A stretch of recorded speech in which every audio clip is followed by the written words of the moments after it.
Peace, infinite waters, diving deep once again. We are here. The 7 Hermetic Principles. How are you doing, beautiful deep divers?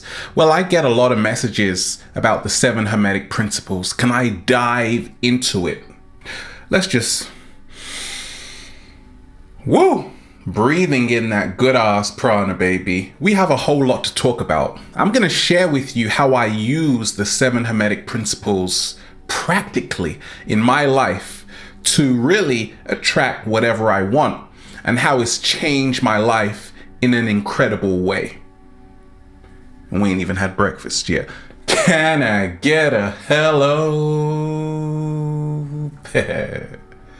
Well, the 7 Hermetic Principles come from the emerald tablets. If we go back to ancient Egypt, you have Thoth, Tahuti, in the Greek called Hermes,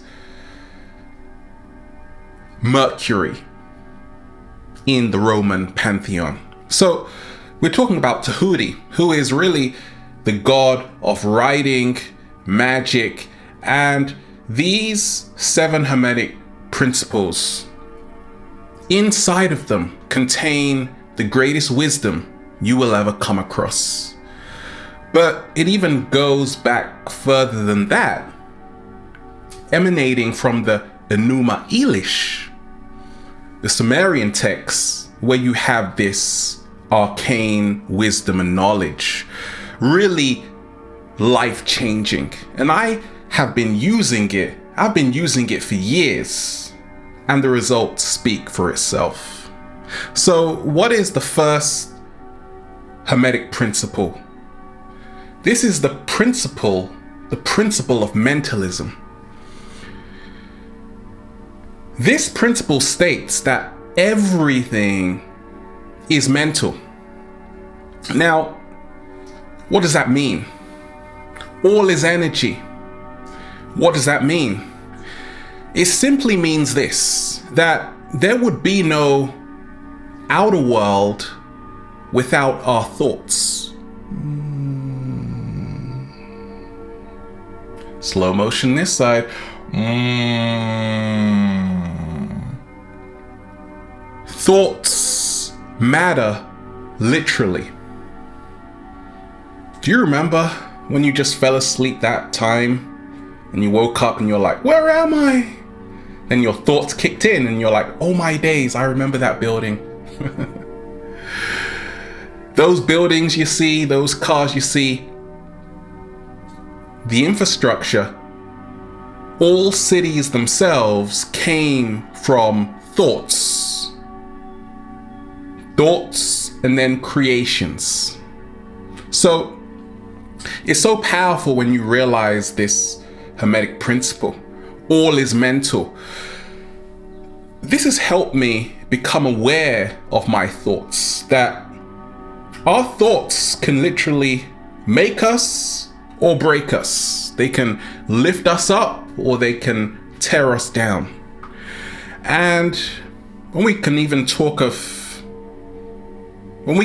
meditation as a way of disconnecting from our thoughts, we are now stepping into the state of non-being, the formless, which in the Enuma Elish, it talks about how that's where everything came from anyway, the formless. So realize today that it is all a mindset. Our thoughts are literally creating the world around us in every single second. In every single second, your thoughts are giving you new opportunities. Your thoughts are pissing someone off. Your thoughts are moving you closer towards your dreams or moving you further away from them. So realize everything is mental. We can even talk about what are the thoughts we have towards ourselves. Do we like ourselves? Are we thinking positively? Are we thinking positively about ourselves, or are we thinking negatively about ourselves? All of that is impacting our DNA. So everything is mental. Now, the second Hermetic principle is the principle of correspondence. Do you remember The Secret? That massive book that came out, and everyone was like, okay, just visualize a car, and when you wake up, one is going to be outside. Visualize $1 million, and then someone's going to hand it to you the next day. And it didn't happen, did it? Don't worry about it. Look, they forgot to tell you that The Secret, what they were talking about in The Secret, was just one Hermetic principle. You got 6 others you got to take into consideration. We'll come to that later. But The Secret, it was talking about the principle of correspondence. Now, this is super powerful. It states that as above, so below. The pyramids of Giza are in alignment with Orion's belt. The same correlation. As above, so below. As within, so without. So without, as within. Okay, that's great to know, but how can we use that practically in our everyday lives? Well, I've realized this, that if I'm feeling good on the inside, I'm going to attract a lot better things. I'm going to attract so many more better things on the outside. If I'm feeling kind of grumpy on the inside, well, I'm not going to attract much. My outer reality is going to mirror my internal feelings. Slow motion this side. Let me repeat that. My outer reality is going to mirror my internal feelings. So when I started to realize this, I was testing it out, and I'm like, oh my days, that is so true. Because when I feel really great inside, my whole day just becomes even better. When I'm feeling not so good inside, everything around me looks like it's collapsing. So I'm always becoming aware of my internal condition, making that great, keeping my emotional bank balance high, and therefore my outer world becomes marvelous. This is what we call the principle of correspondence. A negative attitude, a lot of negative thoughts, a lot of negative vibes, your outer world is going to reflect that, and you're not going to be attracting a lot of good situations your way. However, a better attitude, more harmonious thoughts, good vibes, higher vibrations, now your outer world becomes a manifestation of your inner thoughts. What is the third secret Hermetic principle, and how do I use it practically? When we talk of becoming your greatest version, sometimes we realize, oh my days, I got to start acting. Okay, and this principle is all about acting, because it is the principle of cause and effect. For every action, there is a consequence. There is also a reaction. Everything is movement. And when you realize cause and effect, if I do something, it's going to have a consequence. If I get up every single day and work on my vision, by 1 month, by a year, in 2 years' time, I'm going to start witnessing and seeing the fruits of my labor. That's cause and effect. So I realize that whatever I'm sowing right now, the seeds I'm sowing, I'm going to be reaping the benefits down the line. Cause and effect. Sometimes we're even not conscious. We're not aware that everything we say to someone has a consequence. Every action has a consequence, good or bad, but it's just is what it is. And this is really echoed in the sentiment by Marcus Aurelius, the emperor, who said, what we do now echoes on into eternity. Slow motion this side.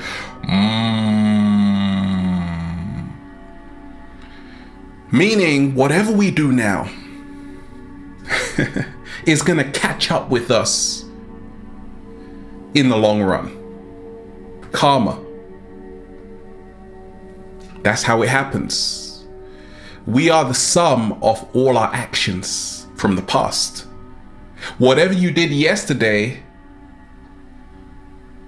is affecting where you are right now, how you feel right now, what you attract right now, where you're going right now, all from the past. That's cause and effect. So start to realize that connection between the past and the here and now. Then you'll start to realize that everything matters. Every single action.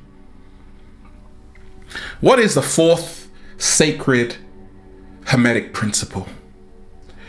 Now, it is polarity. There's a book called The Kabbalion, which also talks about the 7 Hermetic Principles. But once again, it goes back into ancient Egypt and Sumeria in the Enuma Elish. Polarity states that everything is dual. Duality exists everywhere. Hot, cold, yin yang, good, bad, light, dark, loud, quiet, tall, short. So this is super powerful because we see this in our everyday lives. Now, how has this awareness of this sacred principle helped me along my journey? Once again, the 7 Hermetic Principles, this is what people who are very powerful and successful use, because within these principles contain the secrets of how everything works in our universe. So with polarity, let's take light and dark. Now, I started to realize this, that without the darkness, you would not be able to see the stars.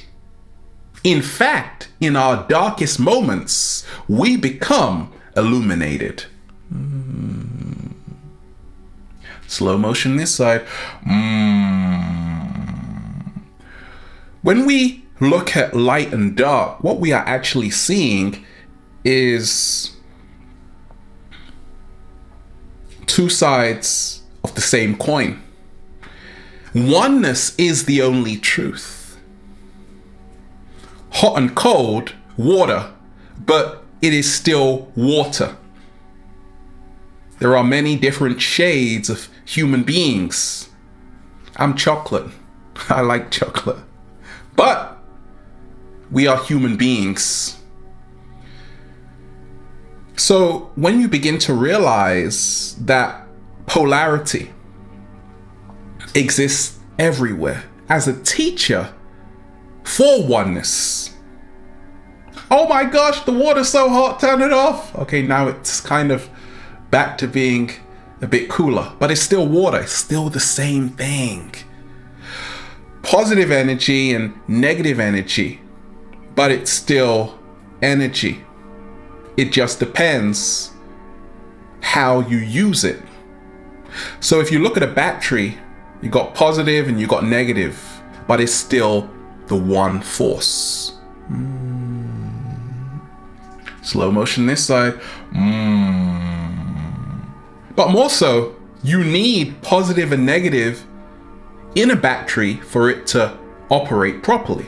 So sometimes we're like, I want to get rid of the dark, I only want the light. But I'm here to tell you, you need both light and darkness. This is part of the oneness of creation. And this is what the great sages and wizards and witches and wise men and women knew in ancient times, that everything is connected And therefore, everything has to be embraced. So on a practical level, a lot of the times people say, I just want to be positive. I don't want to experience any negative emotions. That includes anger, frustration, sadness. I don't want to deal with that. Well, I'm here to tell you, those emotions are perfectly natural. In fact, they will only enhance your growth and help you become your greatest version, because happiness, wonderful, but you also need sadness to know what happiness is. Right? So it's all necessary. We just have to learn how to use these powerful forces. What is the fifth sacred Hermetic principle? Vibration. This principle states that everything is moving, nothing is static. Now, quantum physics, the research shows that we are living in a kind of holographic universe. Things aren't as solid as we think they are. In fact, everything is pure energy at a subatomic level. At a subatomic level, everything is pure energy. So when you have people like the great Nikola Tesla, who said, if you want to understand the secrets of the universe, think in terms of energy, frequency, and vibration. What was he talking about? Vibration, meaning the formless and then the form. When you speak to someone, waves are being transferred from your mouth to them. That's a whole wave, a whole vibration of energy being extended forth.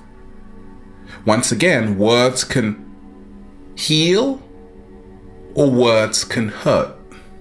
So on a practical level, when you realize everything is vibration, sometimes, have you ever walked around the city and it's just felt off? Maybe you're an intuitive empath and you can pick up the vibes, the vibrations, right? So I started to notice that sometimes I could be walking around somewhere and I'm like, I don't like the vibes of this place. What I'm really saying is I don't like the vibrations, because I can feel the vibrations.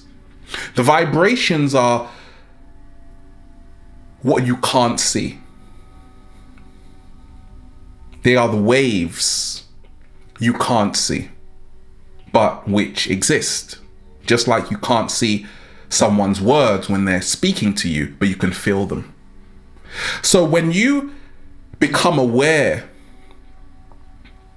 of the power of vibration, that, hey, I got a voice full of vibrations that can actually help people. But how am I using this power in my everyday life? Am I pulling people up or am I tearing people down? Am I speaking ill of people or am I encouraging people? So on a practical level, how I've used this to empower my life is to become aware and mindful that, hey, all I am is just a whole network of vibrations. And that is amazing. We are powerful beyond measure when we realize this, but it's all about what kind of vibrations you are giving off. Because once again, that will determine what kind of vibrations you attract back to you. What is the sixth sacred Hermetic principle that's helped me along my journey on a very practical level in becoming my greatest version? Rhythm. Now, the principle of rhythm states that everything is in a beautiful, wonderful ebb and flow. And there are seasons and cycles. Summer, right? I love summer. Everybody loves summer, right? We've also got winter, got autumn, you got spring. So when we realize that seasons are essential to nature, and that without seasons, you lose the character of nature. Sometimes you go out in autumn and it's that beautiful autumn feeling, or winter when it's really cold and it's mood. Sometimes they even say songs have a mood, right? They can make us feel warm, feel like summer, or they can make us feel like winter. So when you realize that there is a rhythm to our lives. Every single person on planet Earth has a certain rhythm to their lives, certain cadence. So you got to ask yourself, am I in rhythm to my true authentic self? Am I in rhythm to my higher nature? Am I in rhythm to my calling? If you're not, once again, you're out of tune. And I was out of tune. Boy, I was out of tune for a long time. I wasn't in rhythm. And therefore, I wasn't honoring that sacred principle. So I was suffering. When I actually heard the call, picked up my calling, I started to fall in alignment with my true calling, with my higher nature, with my true purpose, and the rest is history. Started to have the time of my life, and I'm still doing it every single day. So when we realize the more we move into alignment with the truth of who we are, the more we begin to honor the principle of rhythm, the more our lives become more harmonious, because we are dancing to our natural, true heart's desire. Slow motion this side. Now, take into consideration this. Sometimes, even for myself, you don't feel like you're 100% with it. Sometimes you're not having such a great day, and that's okay, because you don't expect every single flower in nature to bloom all year round. Sometimes in the winter, the trees are like, hey, I'm not coming out for this. They go into hibernation. Even certain animals, where are the squirrels, right? They go into hibernation. So you realize that there is a time to move, create, and there is also a time to retreat. There is a time to be active, and there is a time to be passive. This is all about the principle of rhythm. When you realize this secret, not only do you start taking off the pressure, you also start to relax and say, oh, I get it. It's all about moving to your own inner true heart's desire, not what other people want for you, what they're saying you should do with your life, about your own inner biorhythm. And what is the seventh sacred ancient Hermetic principle that we can use practically to help us become our greatest versions? This is the principle of gender. Now, the principle of gender states that there is masculine and feminine within everything in creation. So you can see this. Masculine and feminine within music, within nature, within life itself. Man, woman. So you begin to realize hard, soft. So that's great, but how can that help us in our everyday lives to become our greatest versions? Well, check this out. What I started to realize was this. I talked to a lot of people, and some people are very yang, they're very masculine, but they're missing the feminine essence. I talk to some people and they're very yin, very feminine, but they're missing the masculine essence. So what we have to really do, and this can even apply to relationships, is really embody both principles. Even if you're a man, you're very yang, masculine. A lot of ladies write to me saying, gosh, Ralph, why doesn't he express any emotion? Right? Well, tell that guy he has to actually be a bit more yin and reconnect back to his feminine side, because once again, Gaia is all about creation. Super creative men have embraced the feminine energy, right? Because the feminine energy is actually the creative energy on the planet. We'll come to that later. Now, a lot of women write to me. Sometimes you may also be very masculine. You need to embrace the sacred feminine. Or you may actually be so feminine, you now need to embrace the sacred masculine. In essence, we have to fuse the masculine and the feminine parts of ourselves together. And we all have masculine and feminine, regardless of your gender. You could be an alien. You still have it in you. So each one of us can embody the masculine and the feminine. So gender is so powerful when you realize this. So there you have it. Those are the 7 secret ancient Hermetic principles that I use every single day, that have changed my life forever, to the point where now all I do is just say, feels so good to be alive, baby. Can I get a hello? We are here. Have a beautiful day. Infinite waters, diving deep once again. Just woo! Breathing in that good ass prana, baby. We're here. Stay well. Stay healthy. Peace. You